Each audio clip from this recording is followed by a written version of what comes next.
श्रीमद् भगवत गीता के सीरीज़ में आप सबका स्वागत है। इस समय चतुर्थ अध्याय चल रहा है श्रीमद् भगवत गीता का। तो इस चतुर्थ अध्याय के 11वें श्लोक का आप अर्थ देखिए। मैं आपको 11वां श्लोक बताने जा रही हूँ कि ये यथा माम प्रपदन्ते ताम तथैव भजाम्यहम् मम वर्तमानुवर्तन्ते मनुष्या पार्थ सैवशा। अर्जुन कह रहे हैं, भगवान श्री कृष्ण कह रहे हैं अर्जुन से कि हे अर्जुन, जो मुझे जैसा भजते हैं, ये यथा माम प्रपदन्ते, जो मुझे जैसा भजते हैं मैं भी उनको वैसा ही ताम्स तथैव भजाम्यहम्, मैं भी उनको वैसे ही भजता हूँ। जो मुझे जैसा प्राप्त करते हैं मैं भी उनको वैसे ही प्राप्त करता हूँ। माम वर्त अनुवर्तन्ते मनुष्य पार्थ सर्वशा। और इस रहस्य को जानकर ही जो मनुष्य इस रहस्य को जान लेते हैं वही बुद्धिमान मनुष्य सब प्रकार से मेरे मार्ग का अनुसरण करते हैं। हे पार्थ, वह मनुष्य बुद्धिमान मनुष्य ही मेरे मार्ग का वर्तमान मार्ग मेरे मार्ग का अनुसरण करते हैं, मेरे मार्ग पर चलते हैं।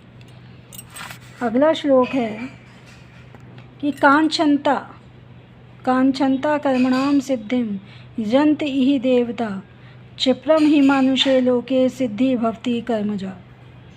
कि जो मेरे को, भगवान कह रहे हैं कि जो मेरे को तत्व से नहीं जानते, जो मेरे को तत्व से नहीं जानते वह पुरुष इस मनुष्य लोक में कर्मों के फल को चाहते हुए यजन्त ही देवताओं को पूजते हैं। यजन्त माने पूजते हैं।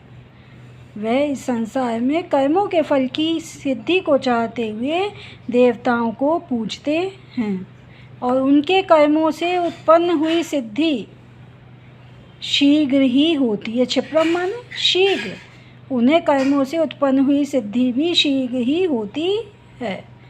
और भक्ति कर्मजा, जो कर्मों से उत्पन्न हुई सिद्धि है वह भी उन्हें सिद्धि की प्राप्ति शीघ्र ही हो जाती है, लेकिन उनको मेरी प्राप्ति नहीं होती है, मेरी प्राप्ति नहीं होती है उनको।